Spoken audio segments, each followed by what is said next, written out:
Here in the 16th part it says if theta is the angle between two vectors a and b के जो बीच का angle है वो कितना है, थीटा है, then a dot b is greater than or equal to 0 only when, हमें क्या बोला गया, ओनली व्हेन थीटा की हमें कंडीशन बतानी है कि क्या होगी, ठीक है, कि वो क्या 0 से लेकर समथिंग के बीच में लाया करता है या कौन से एंगल्स के बीच में लाया करता है। सो सबसे पहले तो हमें दिया क्या हुआ है, a dot b is greater than और इक्वल टू 0। अब a डॉट b का हमारा फॉर्मूला क्या होता है, a magnitude is there, b magnitude is there and then you have is cos theta greater than equal to 0। Now let us assume, in this case we have to assume actually,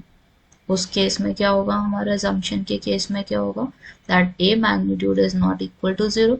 and b magnitude is not equal to 0, ठीक है। सो हमारे पास value क्या निकल के आती है, that cos theta is greater than equal to 0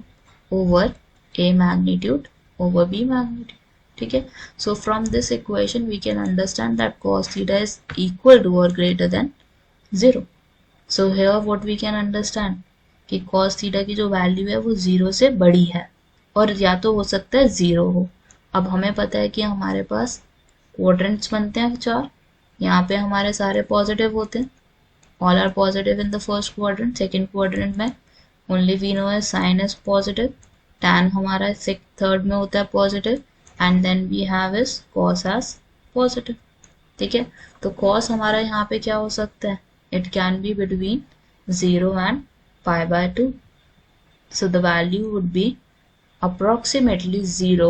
and in between pi by 2, so it would be option B for you, theta can be between 0 and pi by 2।